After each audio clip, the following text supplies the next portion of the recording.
this region. We work on addressing this persistent issue through various modalities. Among them is working on issues of women access to justice and the impact of religion and traditions on the women's human rights across the region. We also work on women's social and economic rights and women economic empowerments and access to resources. We support women rights defenders, and we work on issues of mixed migrations. We are operating on a region that has a massive number of IDPs. Most of them are women, massive number of women who are crossing borders, land borders across this region for reasons of livelihoods and so on. And we are also very much concerned with building and constructing an indigenous women movement that speaks to the agenda of the women rights in this part of the world. Today, at our webinar, I have, as I said, a fantastic group of activists and scholars. Lynn Osami is CIHA's program advisor. She's a lecturer at McCarran Institute of Social Studies. She is an independent researcher. She's a writer, and she is someone who has a massive contribution into CIHA's research work and intellectual engagements on feminist and women issues. Our second speaker is Zamdana Ababa, and Zamdana, she's a women rights activist from Ethiopia. She is very much involved and active in the feminist movements in Ethiopia. She has massive contributions on issues of women's self-care, in supporting women rights defenders, in addressing women and girls trauma as a result of poverty and all kinds of challenges that women are facing. And she's currently working as a capacity building advisor with CIHA.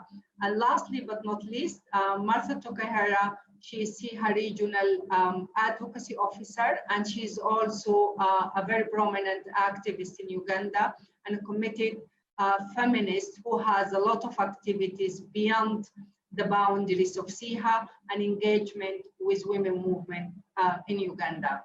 Unfortunately, we were expected to have another colleague of ours, Marianne Abdi, who couldn't join us today from Mogadishu. Before I go to speak about the briefing paper that we are basing this webinar on, I'm going just to address a few housekeeping issues. Just to alert you that this webinar is recorded, and I believe, Martha, correct me if I'm wrong, it's also broadcasted through Facebook. And we expect that everyone's microphone and video should be off except for the speaker and the moderators, myself. Questions should be sent to the chat box. Our colleagues will be looking at them and addressing them immediately. And then, of course, they will direct them to the speaker after the end of the presentation. Please focus your questions on the topic of the webinar to receive the feedback and to have the opportunity to engage directly with the speakers. Now, why did we decide at CIHA to produce this briefing paper and to open the conversations around it? I have to say honestly that we have been really, like everyone else around the world, we have been taken and saddened and shocked by the impact of COVID-19 on women and on the constituency of women that we are working with. CIHA specifically works with women at the grassroots level. Women who are struggling with various layers of oppression to find their way and to have access to their rights and human rights. So at the beginning, it was quite shocking how the pandemic has contributed extremely negatively to the livelihood and to the living of the women in this part of the world. But eventually what we started to realize, and the most important thing is to what extent our system and our structures and our governance system across this region is not prepared at all, to have a complementary response to disaster, but also how gender blind, the government systems that we are living under. So we have decided to produce this briefing paper also in response to the fact that, and this is something also we realized, and it came as we were confronted with, is the lack of data or of gender segregated data, within the different governance system across this region. So, for example, when we were trying to track violence against women in this part of the world, we couldn't find any information within the service providers and institutions. When we tried to track who actually provides support for women, there was no data or information that's in place. So while it took us really long time to develop this paper, we have to rely heavily on qualitative information. We have to rely on the stories and on the narrative of the women groups that we are working with across the region. The other important factor that was actually revealed to us as a result of working on this paper and as a result of our work during COVID-19, that the gap between activists and civil society ourselves. So while big organizations, international organizations, they have the capacity to protect themselves from COVID-19 and they have the capacity to function, grassroots civil society and women at the grassroots level, who spent years and years trying to organize themselves. The COVID-19 and the lack of support, from government and the very slow support that it took really time to be processed from the international community, it led to many of those organizations being shattered and disintegrated. And it's taken us really long time to bring them together. The other thing that we actually noted in this time, the increased presence of militarized groups across the region, whether they are police, soldiers, militia, and this is really contributed to the increase of and legitimized, actually it gave legitimacy to violence against women. We have many stories from Somalia where women, they talked about the fact that, they were too afraid to go out at night because they can be killed. Women street vendors in Hargeisa, they talked about the fact that, the soldiers, if they were asked to pay money for milk, they are selling, they spill all the milk on the ground and they start beating them up. So COVID-19 has given legitimacy to militarized groups to occupy the civil space, and particularly it legitimizes violence against women. It became again very easily like that a familiar scene, which is very, very sad, and it shows how volatile and vulnerable, all the tokenism about equality that the government throwing out. We have seen this also in Sudan. We have seen how the sweeps, against women street vendors are coming back. the beating up of women is coming back, and then moreover, the fact that the income of family has been reduced significantly, and it shows the significant contribution, of women into the household income, and the fact that it's the narrative, the formal narrative, whether it's international financial institution narratives or the narratives of government, does not speak to that, So once the family income dropped, because women, they were vending, they were working in the informal economy, as domestic workers, as traders, crossing borders, all these things across the board, then they became the subject of violence. So we have seen the most gruesome type of violence. There is a story in Sudan. We have seen a woman who was cut by a sword by her husband, and literally cut by swords, like her 4 fingers of her hands were taken out. A little boy, 4 years old, was trying to protect his mother. He was also injured by the father. So the father actually, he is, because there is the income is not at home as he expected, and all kind of gruesome patterns of violence. Male siblings against their sisters, husbands against their wives. And then we have a state structure who is actually, and law enforcement institutions, they think that this is not a priority. It's not important to address violence against women, to the point that they are mocking women who were trying to report, as it happened in Uganda, who are trying to report domestic violence.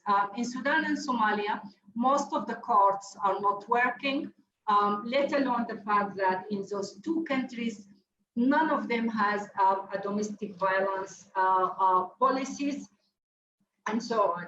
So with this being said, I'm here opening the conversation, and basically I'd like to conclude and say that COVID-19 just sort of, it awakened us.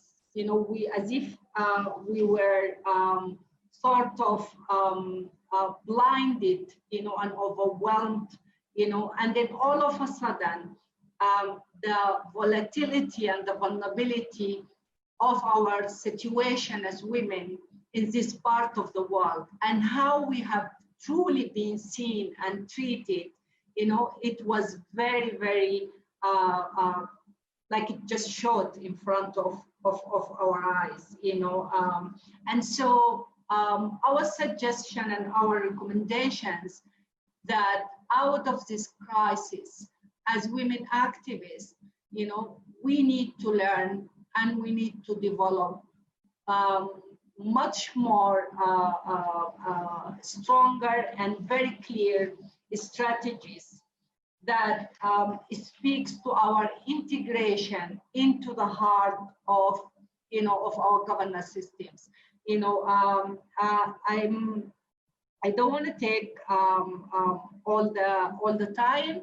I'm going to invite my colleague Martha Tokahara to speak more into the impact of COVID in Uganda, and we will continue the conversation. Martha, back to you.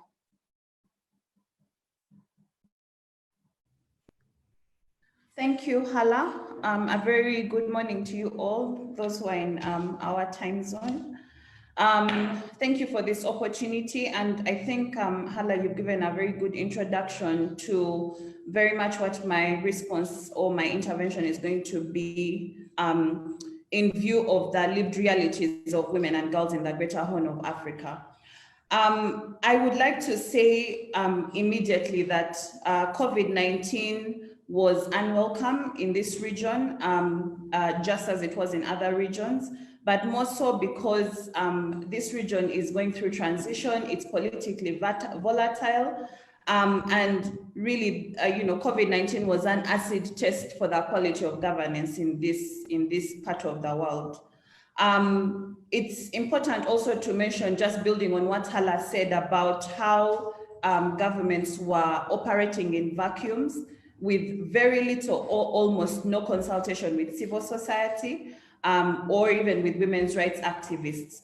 And so we found that right at the grassroots, women's rights activists and mobilizers were, had to transition into being first responders to a lot of the challenges that were now cropping up. I'll briefly speak about, I've thematically organized my responses so that I can fit within the 10 minutes.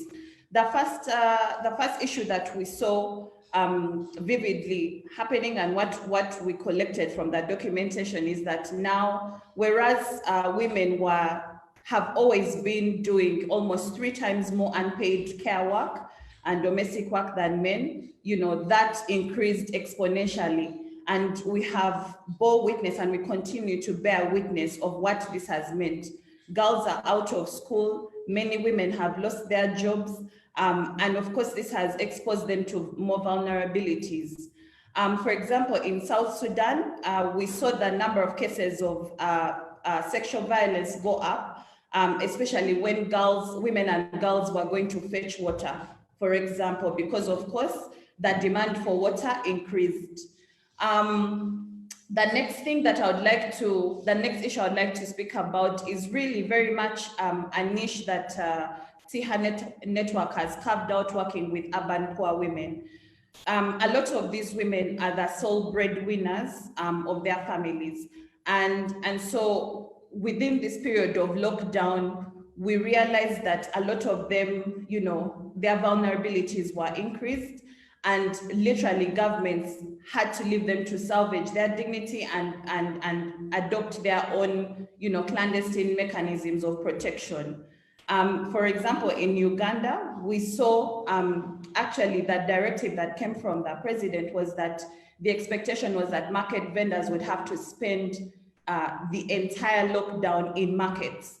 So that meant that a lot of families did not have, heads of household present. What does this mean? Young girls are exposed to violence because, of course, there is no adult in the home setting. And so we saw so many of these incidences happen, and they are still happening because many of the countries within the region are still in lockdown, or their restrictions are being eased. Another issue, especially dealing with urban poor women. These are women who really, have very meager savings. Now, one of the interesting issues that came up was that those who were living with male partners, the male partners were stealing these little savings and, going to, drink alcohol in the trading centers in the city, and then they would come back drunk. And of course, that means that they are exposed to domestic violence. And so many of those cases came to us, and they were documented. And at this point, I also want to encourage you to read our briefing paper, because it very much sheds light on the lived realities, and we have actual stories included in this paper. Another issue quickly is about the access to food and scarcity of income. Already, these urban populations were facing a high level of food insecurity. Now, we saw that markets were closed, and if there were markets that were open, there were very few within a certain area, and then the key trading routes were cut off, and so this all translated into now frustration. And for those who were in double, like in homes with a male partner, that means that there was increased intimate partner violence. In Somalia, we actually we had some of the women intimate to us that because many of them sell cat mirror, now a lot of the men who are dependent, who are addicted to this mirror, are now facing withdrawal symptoms, and with withdrawal symptoms comes anger, and then women have to bear the brunt. So, you know, there's this whole cyclical issue of domestic violence. In the worst cases, we had of brutal killings. Hala has spoken about a woman, you know, the lady whose hands were chopped off with a sword. Honestly speaking, in Uganda, within the last 14 days of the lockdown, before some of the restrictions were lifted, the police registered almost 400 cases of domestic violence. This is just in 14 days. This is really dire. Now, in South Sudan, also just to, you know, to give another example, we are running a one-stop center in VAWG, where women and girl survivors can gain referral to, you know, medical, legal, and psychosocial support. During this time, they recorded almost 40 more cases, you know, within the period of lockdown, 40 more cases of violence. And this has been, you know, recorded in other parts of the region. We also saw that there was access to maternal services was so complicated. And so that meant that there was a rise in maternal related deaths because, of course, expectant mothers could not access health facilities during the lockdown. And actually, a survey report of 10 districts in Uganda showed that 2,300 school-going girls have been impregnated and married off during this lockdown. This is sad. And even more unfortunate, you know, some of our members have shared with us that school-going teens are now trading sex for money to buy sanitary towels. You know, this really is, it gets worse, you know. In Somalia, you know, some of our members recorded an increase in FGM cases because girls are out of school. Practitioners of FGM, who are normally women, were now moving door to door, offering their services because also they are desperate for income to support their livelihood. You know, the list goes on and on. And just quickly because I know my time is running out, I want to speak briefly about the militarization that Hala had spoken about. We have seen a trend of militaristic language being used by governments. And this, you know, this metaphor of war, we are at war, you know, to try and create a sense of urgency, you know, in terms of crisis. And what has that meant? That militarization now is becoming a central feature of now this pandemic. And, you know, we have seen paramilitary groups, you know, taking to the streets. Here in Uganda, we have the very unpopular local defense unit, which literally has been committing most of the crimes on the streets in broad daylight. And so this dominance of warlike values in society is worrying. And guess what? Women and girls have to be the ones who are bearing the brunt. Quickly, I want to also speak about well-being and mental health. Women have been cut off from their social networks. So which means that, you know, there's no safe spaces for them to gain that emotional support. Now, what does that mean for, you know, women and girls who are struggling emotionally and mentally? So just briefly, I wanted to highlight some of the key points from the briefing paper. Again, I would encourage you to read it. It's on our website. And thank you so much, Hala. Thank you so much, Martha, for such a fantastic reflection on the conditions of women across the region and for reflecting on the briefing paper. I'm going to, without, I'll comment on everyone's response later, but I think I'm going to move on very quickly to Zandana Ababa, to specifically speaks about the impact of COVID-19 and how did it affect women in Ethiopia. Zandana, back to you. Okay. Thank you very much, Hala. Thank you, Martha, also for kind of putting everything together And of course, there are like similar trends across the region, and there are similarities in terms of what's going on.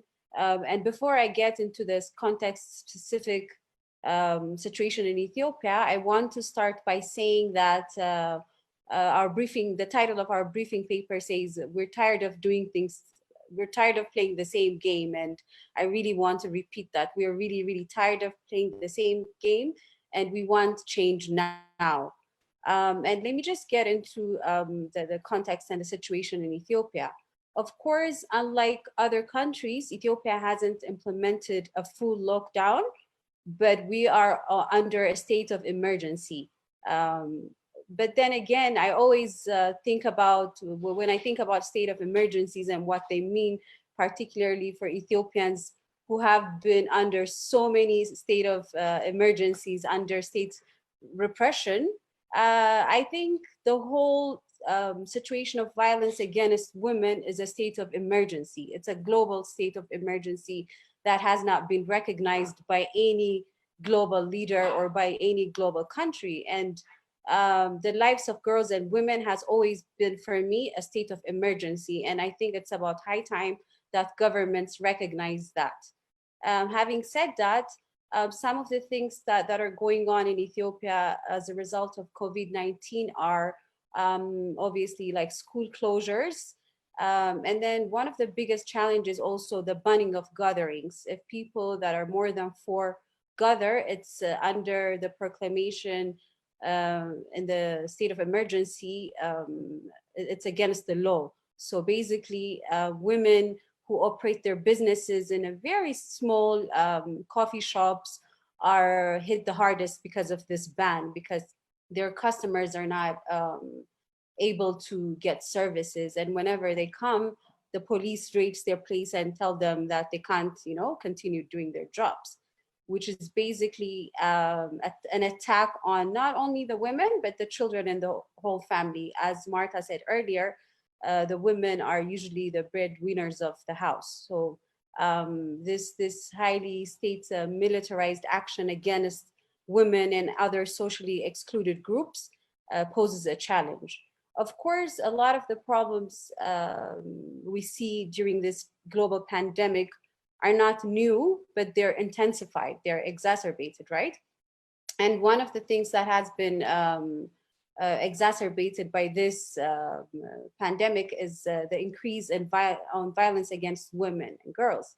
And in Ethiopia, we have seen a clear spike in abuse against women, and data have emerged from government itself. For example, the Addis Ababa Bureau of Children and Women's Affairs has said that more than 100 girls have been raped since COVID has started, and including 50 men that were boys actually that were raped. And this has been a televised show, and this has been admitted by the Addis Ababa Bureau for Women's and Children's Affairs. But then again, the Attorney General came and said that they didn't receive any cases of violence against women. So even from the government side, we're hearing different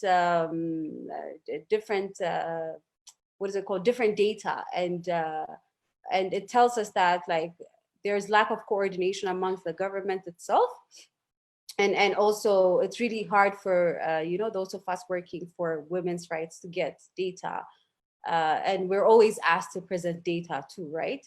And also the Amhara Bureau of Women and Children and Youth Affairs has also said there's an increase in forced marriage as a result of the school closures because of COVID-19. And they have actually said they have stopped 540 girls from being married off. And recently, during a televised speech, our Prime Minister said that according to his research, there hasn't been any increase on violence against women as a result of COVID-19. He said that on a televised show. But we have like evidences, even from the government side, that admits that there is a spike. And it tells me that the response that's coming from the government side is also very dismissive it also says that women's issues are an afterthought, because even the way his tone of voice was like, he just mentioned it because the parliament asked him. It's not because he cared or considered it a priority issue. And to deny and say that there is no spike on violence against women and girls, where global trends, are showing us that there is a serious increase. And I mean, it's a no-brainer too, right? Because when women are sitting at home with their abusers, obviously there will be a spike in abuse. I mean, I don't think we need to have a big research to prove that. Like, our lives prove that, our lived realities prove that. We have seen neighbors coming to us seeking, support when they're being abused by their partners, and our lives are like a proof of this violence that goes on. The other thing I really also want to put forward is, as a result of this crisis, there has been a spike on basic commodities. Women cannot afford to eat. Food has been really expensive. I've heard that we even started importing onions from Sudan. So the price of onion today is like 45 birr. And that is like very expensive even for a middle class family, let alone those, who can't afford it. So this exacerbates the situation of women, because women are the breadwinners, women are the ones who provide the food. So there's a crisis when it comes to basic commodities. And also, for me, the major worrying point is also the militarization of the state again, because the state exerts its force on those who are the weakest, quote unquote, the weakest, right? So we see a lot of violence of, like, because of these measures, and people are asked to wear masks, people are asked to adhere to the safety measures, but it's kind of also seems like it's an excuse to exert, state power and state violence, because those that are being targeted are women and children and young people. I don't see the police fighting, the men. I mean, I'm not saying they should fight men, but what I'm saying is their focus or their target are the weakest link, and I think that's problematic.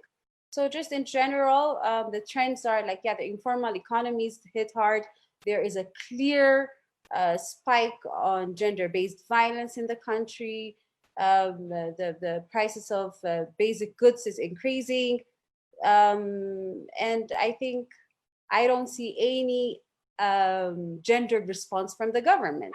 Like, our Minister of Health is a woman, for example, and Ethiopia, because of the reform that we go through, we've been able to, kind of guarantee the gender divide. We have a cabinet that's 50% women, but in terms of really translating that on the ground and changing the realities of women, I don't see much happening. And this is not just from the men leadership, also from those occupying high levels of power, and from the women who are holding positions of power. So and because of COVID-19, one of the things that happened is our election has been, we don't know when the election is going to happen.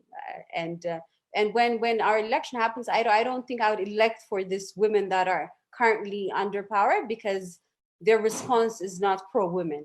I haven't seen anything in terms of their actions that are pro-women. So for me, that's problematic, and that is an area that needs to be addressed. Yeah, so I'll leave it here. I think I've used my time.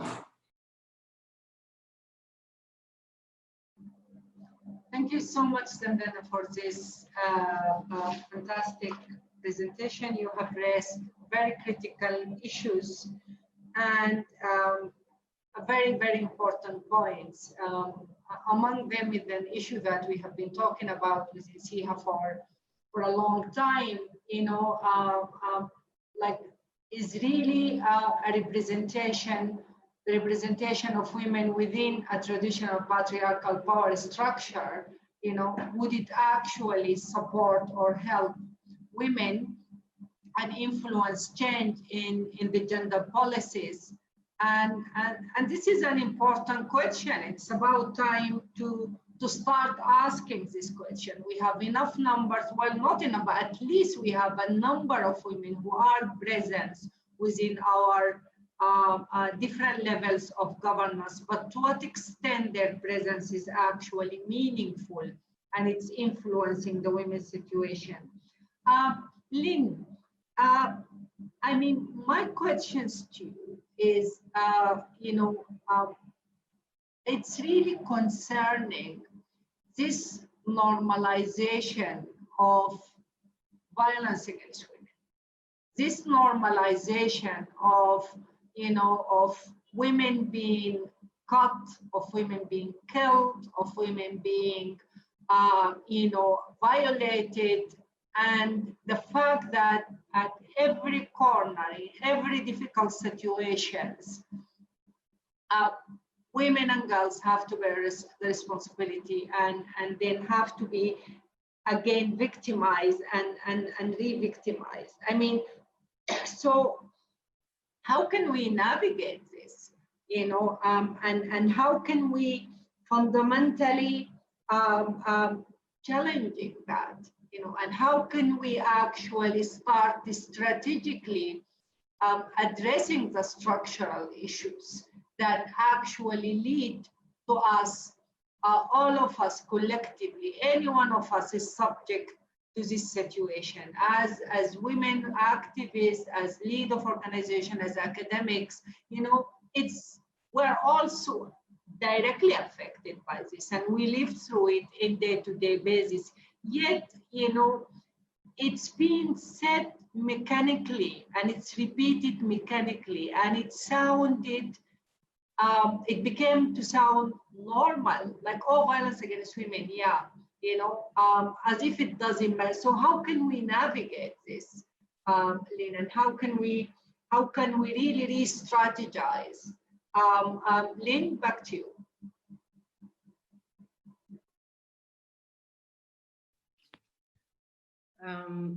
Thanks, Hala. I mean, it's a big question, and I'll try to think through it in a sort of dispersed way. I mean, the immediate response is, of course, a system or a state that is built on, on the patriarchy, on sexism, on an anti-woman philosophy, is going to have to reproduce those things in order to survive. This is the short of it. This is why we've seen it in the colonial period, which depended on gendered labor. In the post-colonial period, of course, women are always pushed to the back. And now we are seeing this resurgence. But let me just talk about this more systematically. So for me, like this observed increase in violence against women and children during the pandemic is, to me, indicative of three things.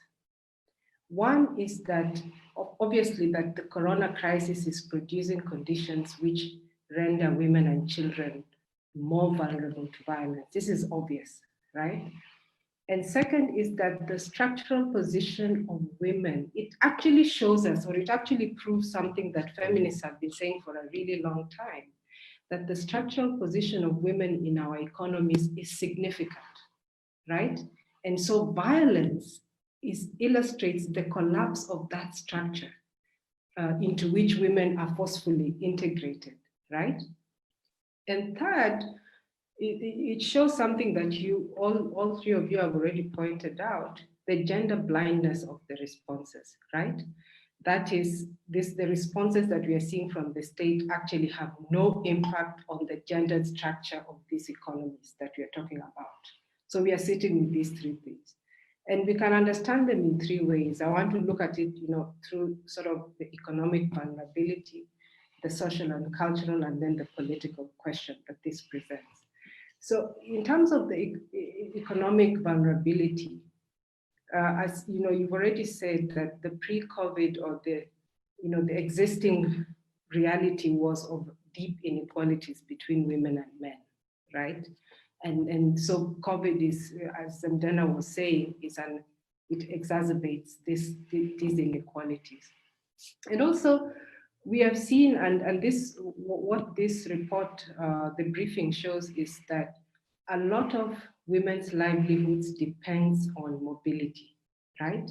In most of the continent, whether you're talking of Uganda or South Sudan or Sudan, Ethiopia, it depends on the urban economy, at least, depends on the informal sector and petty trade, petty commodity trade. And so this flexibility that is needed with this kind of trading was affected by curfew and quarantine. But even in the post-lockdown period, we are seeing new regulations. I mean, just look at what is being done with the border people. The people who drive the bikes here, all these kinds of registration that you have to do. There are all these new restrictions that are going to still restrict mobility that is needed. And also the loss of income for men has direct implications for intimate relations, right? Relationships, there's a higher dependency ratio because of this COVID crisis and the economic losses, the social stress, the kinds of toxic masculinities that you've all described. And another thing that we can observe is the ways in which the state tends to draw on women's bodies and women's labor in terms of crisis, right? Martha was talking about the way in which market women, this thing really struck me, and I've remarked on it a lot, that market women in the height of the lockdown were allowed to trade on condition that you stayed there. And it shows that the state literally was saying the precautions around safety and the spread of disease were literally suspended because this is a sector that had to continue operating. And of course, then we're seeing the double burden of care. Historically, we know that women's entry into the labor market has not reduced their reproductive responsibilities in the household. This what we call the double burden, right? But of course, with school closure and an increased number of idle family members or household members, then has increased the burden at home. And of course, what Martha was also talking about, many of these women don't have a savings base, right? It is a hand-to-mouth kind of living. And another factor is that when you look, for example, at the informal settlements in Kenya, for example, where you live is invariably where you're trading. There's no office that you're going to in the morning, or there's no, of course, apart from the people who are in the market. I'm being told I have 5 minutes left. But because of this kind of collapsing of the business site and the home, police violence against those who are viewed to be violating the curfew rules are likely to spill into the house. And I also want to talk about the sex workers, right? Sex workers, which this was mentioned in the report in South Sudan especially, but I think we're seeing this everywhere. They are particularly vulnerable because their bodies are always already marked as diseased, right? And now they are also being seen as dangerous. And therefore, they are not even being paid for their services. Why should you're the one who, now they are really seen as agents of spreading this virus. So they are to be disciplined and even destroyed rather than protected. And then also the social and cultural vulnerability. There's the patriarchal expectation that women will retreat into the household, or women will seek protection during crisis. And this carries with it a social cost for women entering into spaces that are marked as public, right, during crisis times. So the entry of women, because women have to be in public, because they are socially reproducing their family, But ironically, or maybe not surprisingly, the entry of women into public spaces is read as a transgression, right? Which then invites punishment. And this punishment sometimes is privatized. We'll punish you. The patriarchs at home are the ones who are doing the work of the state of punishing women. So we have this public-private divide, which again, feminists have shown is not really a real divide, because women have always existed in the public. But also the response to women is being privatized. And Martha was talking about this as a domestic matter, right? What we are seeing, for example, with the one-stop center, and the fact that what this briefing shows, that many of the survivors have to are being turned away from hospital for fear that they are COVID positive. So survivors have to be placed with volunteer families, right? And so these are ways in which violence against women and children becomes privatized and even depoliticized, right? The moment we remove some of these things, the one-stop center is so significant. All these shelters are so significant because they present a very public political problem to the state. And the moment we return survivors at home, then they can deny those figures, right? Those figures don't enter into official statistics, and we have to worry about this. And also, finally, on this cultural question, I want to talk about the social and what Martha was talking about in relation to the cat, this mirror thing, or the social and cultural spaces that men inhabit, Somalia, Somaliland, Djibouti. These are critical spaces, actually, they are critical for the spaces which they provide for women to build their own communities of safety. If men can occupy their own spaces, women have opportunity to build their safety. So the absence of these kinds of activities for men also mean an absence of a safety net. And finally, I will talk about the political vulnerability before I talk about policy. Faith is telling me I have 1 minute, but I think I need at least 3 more minutes. So the militarization, we've all talked about this, the militarization of state response to control the movement of people and goods has a direct impact on those bodies that have to be outside, right? Those bodies that have to provide. And as Zendena was saying, these politics of COVID have ushered in a state of emergency or a state of exception, under which the use of force by the state, it's a disproportionate use of force, is allowed without answering to anyone, right? Violence is justified on the basis of national security. So in a sense, that the violence that we are seeing should not surprise us. A state of emergency will be accompanied, because that is the tool of the state. That is the tool of control of the state. It shouldn't surprise us. But its gendered nature should worry us. And I think that's for us the more profound point. And it should worry us, and it should tell us something about the way the state relates with women. So imagine if in ordinary times, gendered violence is the lowest of the concerns of the state, right? In times of heightened social and political tension, women and girls become collateral bodies, because they're symbolic of, boundaries of, the ethnic boundaries, of gendered boundaries.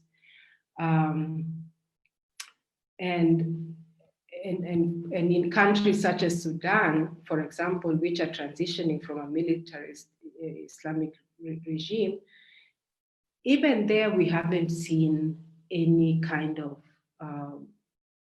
we would expect that the gender responsiveness would be stronger. We haven't seen it, which shows that the revolutionary period sometimes was just a temporary retreat, right? we haven't seen any gender-sensitive policies in the wake of the regime change. So lastly, 1 minute, just 1 minute. I know I've taken more time than I should have. The observed, and this is a point Hala was making, the observed absence of gender-responsive policies suggests a bigger role for the state, for civil society actors, for private actors, and for grassroots movements in the protection and response to violence against women and girls. But what we have seen is actually the retreat of civil society actors and the prominence of grassroots structures, right? So there's need for us to critically revisit this link between civic and grassroots actors. And it also compels us to revisit the debate regarding the nature of the relationship between women and the state, right? The deprioritization of women and gender issues when we are thinking of a statist response, it shows how women's ministries and policy bodies are political rather than substantive initiatives. So even where they exist, there is a crisis, there's a disconnect between the crisis of social reproduction, which has been brought by this COVID, and the responses which do not account for the gendered nature of this crisis, and so on. We could say so much more, but I will stop there. My apologies for transgressing the time limit. Actually much needed. Thank you very much, Lynn, for highlighting these critical points. I think we need definitely more time to speak about this, and I think this is we're just scratching the surface. We are really speaking about the structural issues, because as much as the fact that COVID is something that's sort of triggered all this, this is an as I said, structural issues that's affecting our system generally, and sometimes I think that it's as I said, it's an awakening for us to see exactly where we stand and to strategize and rethink how we have been engaging in our activism and so on. So just to before we move to the question, to conclude, to reflect, sorry, on what Lynn has been saying and what Zemdana has highlighted, and so is Martha, is that we should always remember that the structure of the states that we are living under, it's still a state that was built on sexism and patriarchy, and that that structure does not, until now, does not recognize the contributions of women into the economy, into the well-being of society.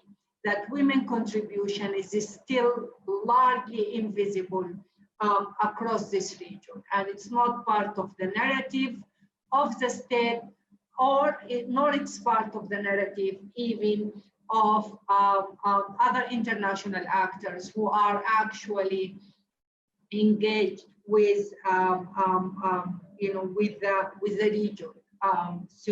So that's something very important, and also that brings another issue. If we look at the engagement of women with the state structure, we realize that women are all the time pushed to engage, for example, with the gender department, with the Ministry of Social Welfare, which is strategically it should be an important ministry. However, but it shouldn't be something that women should be. It shouldn't be the only venue of women to engage economically or to engage structurally and politically with the states.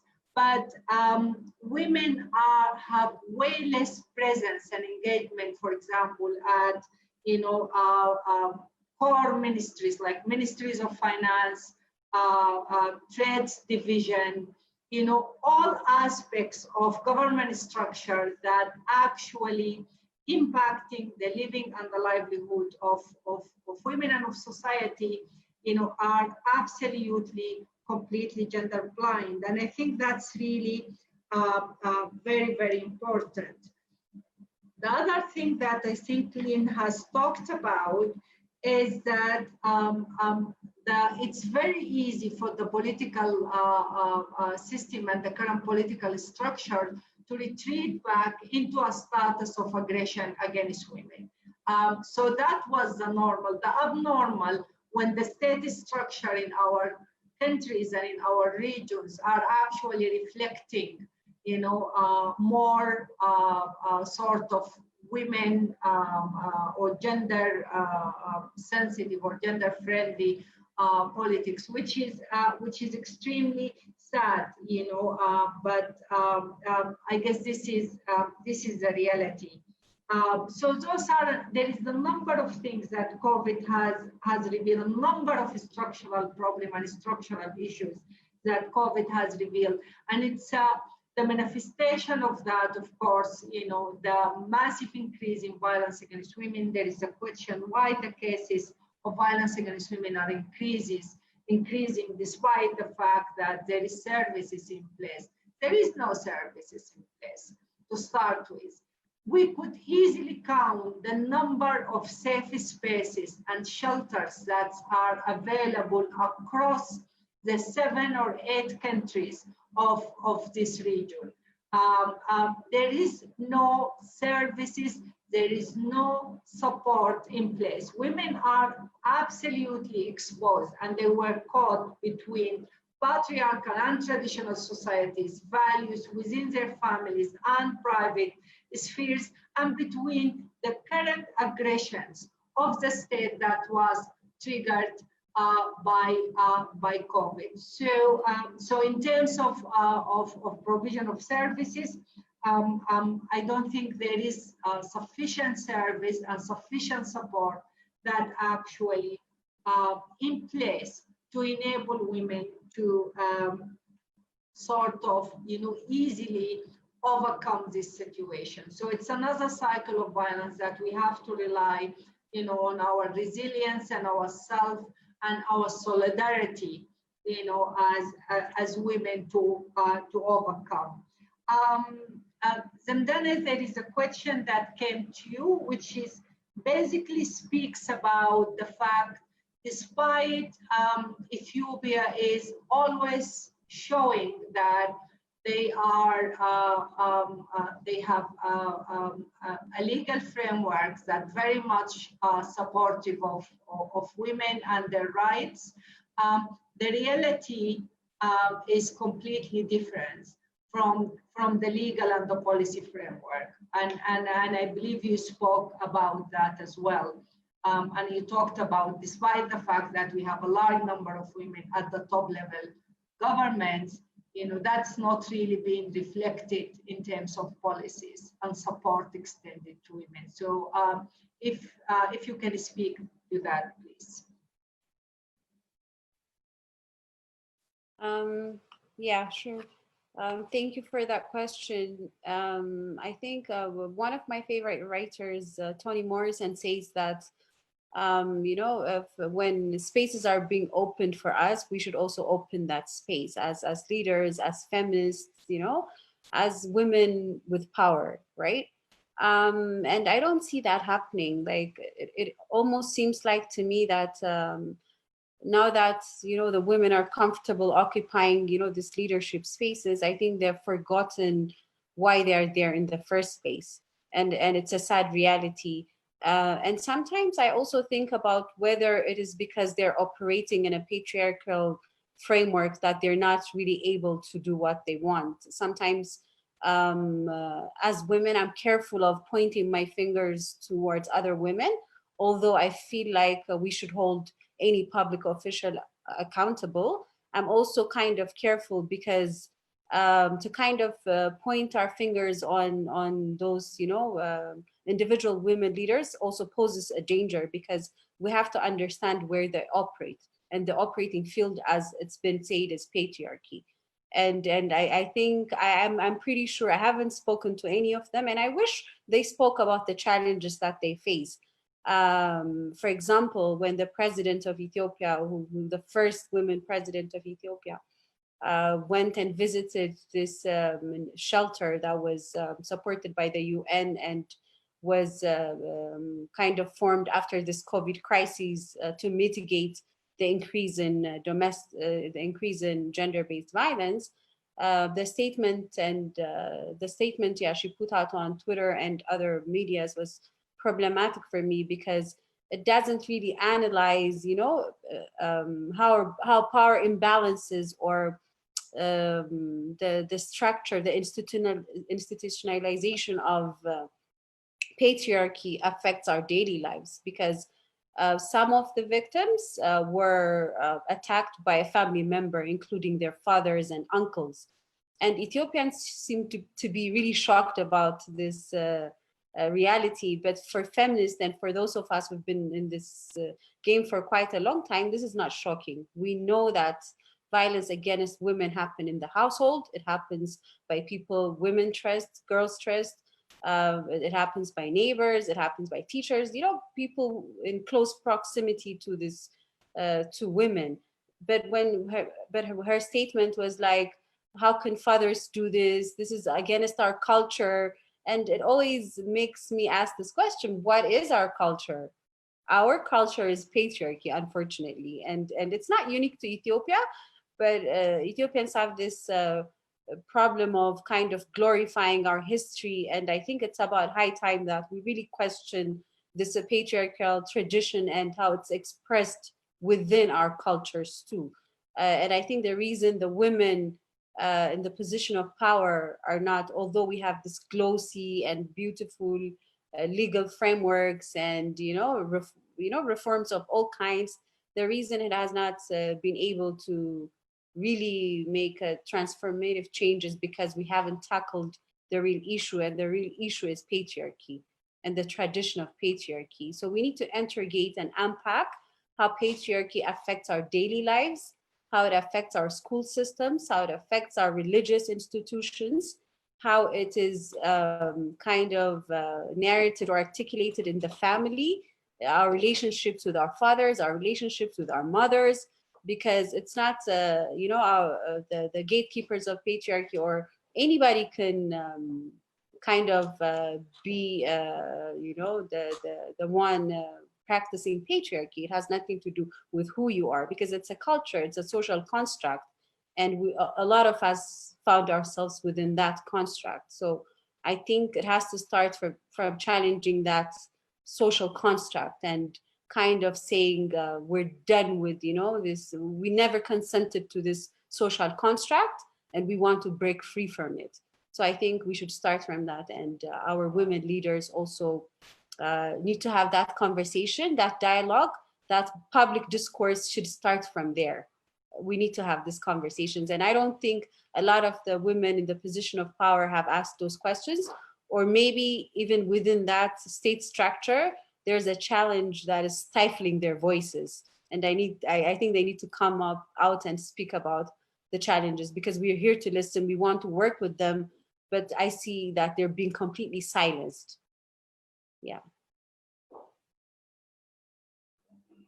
Thank you so much, Sandana, for elaborating and responding to this question. I have a question to both, I guess, to all of you, and it's just inspired by a situation where, it speaks to the power dynamic between civil society and women and feminist organizations, being grassroots or an elite women organizations or groups. There is a group of women street vendors that he has been working with them for years. And the impact of COVID-19 on their situation has been really terrible. And they really struggled with militarized response by the state structure in Sudan. So taking advantage of the state, they went ahead of the civil space and the openness that's currently happening in the country. And they organized the press conference and spoke about the difficulties they have in terms of accessing, livelihood and the lack of state support. And they said, well, we are struggling. We tried to address the government several times. Our voices has not been heard. So the response to those women who just amplified their voices and showed their power that, we are poor women, we are organized in women cooperatives and women associations. It has been really shocking, by faction of the women movements who start accusing them of betraying the revolution agenda. How dare they go and organize a press conference and to try to expose the government of the revolution and things like that. And so, they became sort of, a target of a sequence of attacks, that extended into an attempt to delegitimize them as grassroots organization by some of the elites, women groups. And and this is basically happened at this time, so while those women and their struggle and their suffering has been heavily used by elites women organizations to mobilize, to speak about the struggle of women and the struggle of poor women and to access support and resources. The fact that those women, they gain legitimacy and they started and they found out that those grassroots women are very aware of their agency and their power. Some of the women groups, it became to them that this is something that they did not appreciate. So I'd really like, I'm going to invite the three of you. I'll start with Lynn to speak about this sort of polarization, I would say, within the women movements themselves, and our connections and our ability to extend solidarity and support to each other as women across our classes and different positions. Thank you. Back to you, Lynn.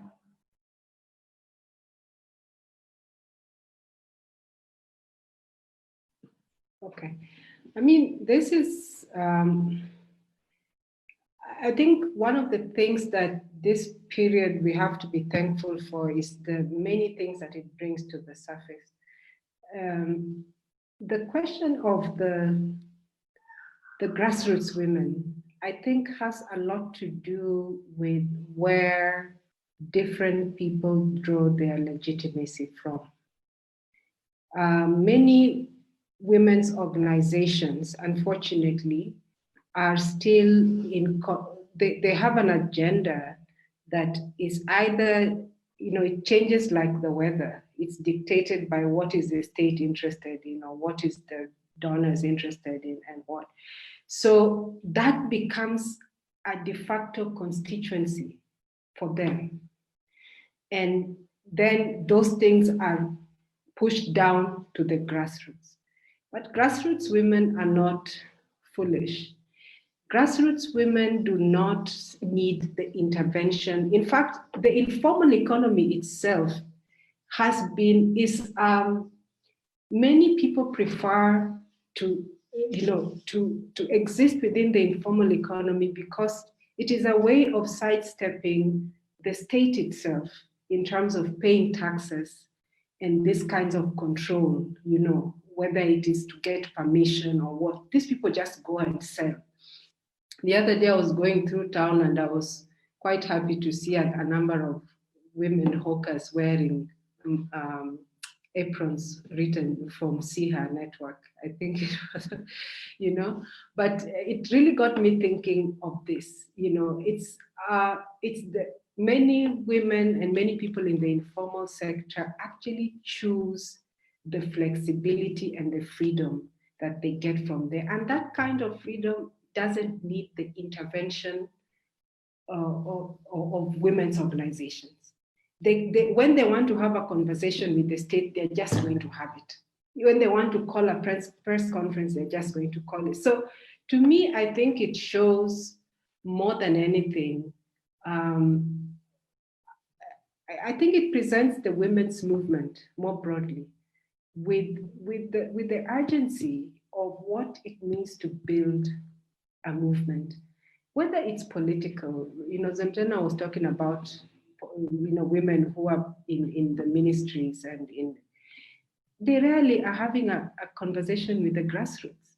They are having a conversation with the state, or they are having a conversation with other people, interested parties.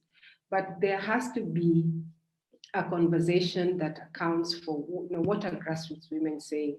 It would have been good to have that press conference and see a diversity of women sitting there in terms of class, in terms of ethnicity, whatever. But that diversity, obviously what you see is working class women or poor women representing themselves, which is just the reality of the kind of movement that we are in. So for me, it exposes something that I think we already know about where are we drawing legitimacy. And feminist grassroots movements have closer affinity precisely because they don't, again, need permission from the state. If you have been campaigning with informal sector women, you could send SMSs. It becomes a personal relationship where we could send texts and find out how are you doing. We didn't need to go through the local council to get any kind of permission to interact with different groups of women. Thank you so much, Lynn. Martha and Zemdana, do you have any comment on this? Or would you like to add? Yes, Martha? I'll just quickly add, this is I think this is an issue that's very close to my heart. I think there is the presumption that grassroots women have limited capacity. And therefore, the assumption that they should not claim spaces that are typically for the elitist groups of women, for the elite group of women, it's something that we have been seeing in this part of the world. But I think by nature of being women in the Greater Horn of Africa, we all have a political agenda, and it's important for all groups to acknowledge that and to allow for for us building that political movement that Lynn is talking about. We've been caught on the wrong side where the relationship has been tokenistic. The elite groups of women will bring the grassroots women because they want to, unfortunately, thrive and survive on their experiences, which should not be the case. I think we need to be careful not to be agents of patriarchy, and I think it's really reminding us of who are we as a movement within this within this region. We cannot operate in silos. We have experiences, and all our experiences are legitimate. And I think this is, and I'm happy that you brought this conversation. Again, this is a conversation that needs, a webinar of its own. But I think it's important to, to really bring up these issues in view of what we are now seeing, happen and unfold within the region. Yeah. Thank you so much. Then go ahead. Yes. Yes, I just wanted to quickly say that it's so interesting that you bring this into conversation, Hala, because it takes us back to, again, I think, intersectional analysis or intersectional feminism, which I think is a great tool that impacts these kinds of conversations for us. Because First of all, I think grassroots women should be centered themselves. They're not a footnote to something. They are an agent of change and actors on their own right. You know what I mean? So this big elitist women, bringing them and kind of using them to kind of, articulate whatever they want is also problematic, and it's patriarchal, and it gets in the way of liberation. So I think it must be completely, it's something we should fight against. And what I like about some of the project activities that SIHA actually does is the fact that it actually works with people who are grassroots. Like, it doesn't try to speak for them. It doesn't try to, it just amplifies them and centers them. So I think that kind of approach should be deployed by anyone who says is a feminist, a Pan-Africanist feminist organization. Because at the end of the day, it's the grassroots women that are in direct contact to these issues, right? They're the ones who live the realities. And I think for me, the way I also started my activism is at the grassroots level. I started in high school, when I started speaking about myself and for myself.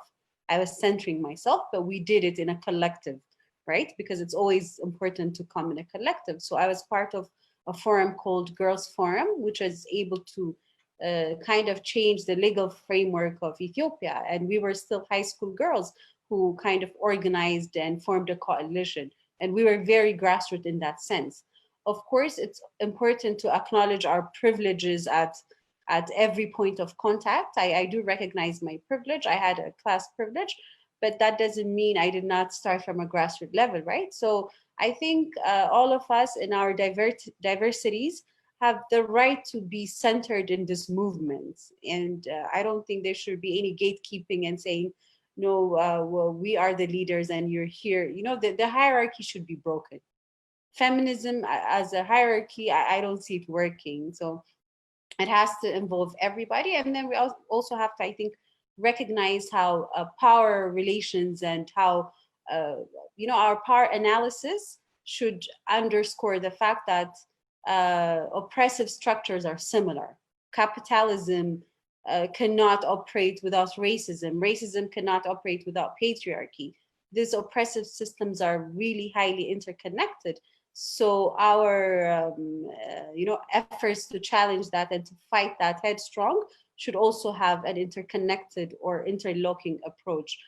If we don't see that, we fail. And I think a lot of conversation is starting to happen in terms of intersectional feminism. And I think it really answers a lot of our questions, because we do occupy multiple identities and multiple spaces. So our approach to these things should be also multi-layered and interconnected. Yeah. Thank you so much, Lynn and Martha.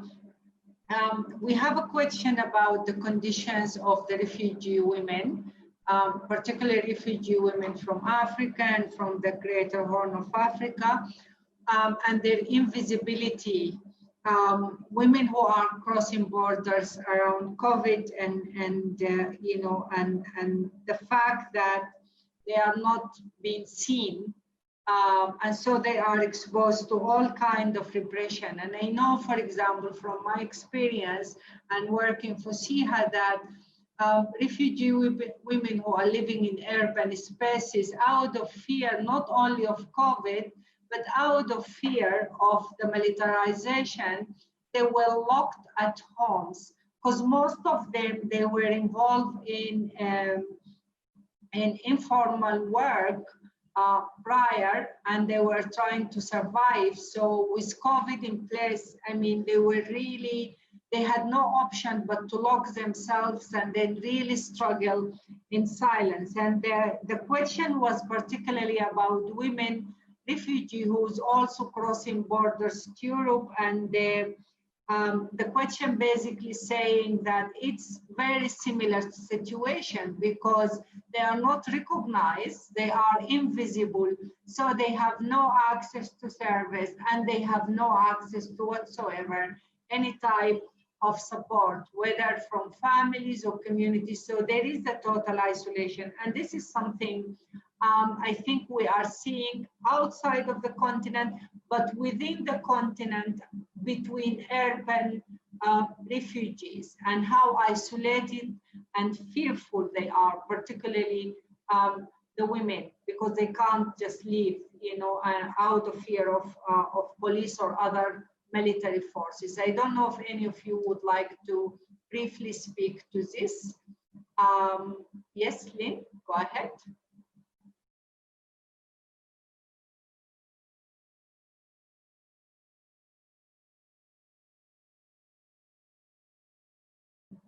Lynn, you are muted, I think. Yeah, I think I'm fine now. I mean, I think the refugee question is going to become worse because in the COVID period, what we have seen is, just by the action of the lockdown of borders, we are seeing a retreat towards the, a kind of reactionary nationalism. We have to protect our people. So Uganda, even though the neighbors have opened up the borders, Uganda will say those people, so anyone who is crossing the border that is not Ugandan is apparently deceased, right? So we are going to see more of that. And for women, I mean, any of the borders, whether it's Busia or Malaba or any of these other borders, women are basically crossing those borders on a daily basis, right? The informal traders. But of course, this lockdown is it's just going to make it worse because we are also seeing a kind of a biopolitical state where you're going to be registering who is entering, are you a citizen? And of course, for the majority of the African population that exists on the basis of, or are pushed out, into refugee status and so on, those things don't work. Those notions of citizenship, those notions of formality. So, I mean, I don't see, I think that the post-COVID world, the current COVID world is already showing us how difficult it's going to be. And I think the post-COVID world is going to make it worse. And I think we need to focus on refugee women, laboring women whose livelihoods depend on this kind of mobility, not just within the state. I mean, we saw it even between different counties or provinces inside the country. Now you can imagine how much worse it is crossing borders.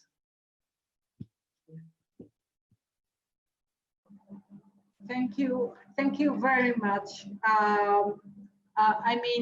Lynn, I think what you have raised is very critical, and to what extent COVID has triggered all form of xenophobia, and enable it actually. So it's a combination of xenophobia and sexism where it really clearly manifested on women. We have a lot of people in this region who their livelihood is reliant on crossing borders. And there is nothing wrong with that. On the contrary, that should be enabled, that should be protected. Unfortunately, the pattern across this region is to continue criminalizing women who are crossing borders for no reasons. While men are crossing borders in their trucks or in different forms, women who are trying to cross borders as migrant workers, as petty traders, immediately they become the subject of violation and intimidations, by the borders police. And right now, it's actually increasing this situation. I don't know, Martha or Damdana, would you like to speak to this on the issue of women crossing borders and refugee women? I think I just wanted to say that SIHA has been documenting the experiences of women crossing borders, and yes, they are exposed to a whole myriad of vulnerabilities, right from, sexual violence to extortion, in the name of it being taxes. But I think it's also, just quickly on the refugee issue, we are seeing that there's now increased stigmatization of refugee populations. So now, as you've said, there's, xenophobic attacks, there's increase of social tensions, and really, that disruption of that informal sector livelihoods, which is a mainstay for refugees, has meant that now we are having so many people that are nosediving more into poverty. So it's, as governments are creating these recovery plans, how are they, taking into consideration refugees and, their unique needs and their challenges? So I just wanted to highlight that quickly. Yeah. Thank you so much, Martha. And I think this is a very valid point and a good question to intergovernmental organization, IGAD and the African Union Council for Peace and Security, to be put on the table, and this is an old question that COVID actually has aggravated, the fact that women and men crossing borders across this region and the lack of safety and security that they are experiencing and the intimidations they are subjected to. I don't see any question. I see comments and I see gratitudes, and we are also very, very thankful for all the participants who attended this webinar. I think it has been a fantastic morning or almost afternoon at this point of time. We are extremely happy to be with you and to open this conversation. It's an extremely complex situation. It takes many conversations like this to inform our strategy and the strategies of feminist and rights groups across this region in terms of how can we influence the structure that we are living in, how can we make it better, how can we engage constructively, and how can we interrogate the power holders and the power dynamics within this region for the benefit of women, of children, of men, and of marginalized communities who are living across this region. I'd like to thank you so much, Lynn Osami, for being with us here. Your contribution is fantastic, and it's always guiding us and supporting us in our work. Thank you for your always critical engagement and very perceptive and visionary comments. I would like to thank Zemdena Ababe for the fantastic input and the reflections on the feminist movements, not only in Ethiopia, but across the region, and the dynamic of engagements between women, elites and grassroots and sisterhoods and solidarity. Martha, I thank you very much, for all the points you have highlighted, and you centralized and you brought the SIHA paper, into the center. I asked the participants to review and read this paper, and we're going to try our best to translate the country-specific sections of it into local languages, whether it's Somali, Amharic, or Arabic, so that people could have access to it. And I hope, and definitely we are going to see you soon in another conversation.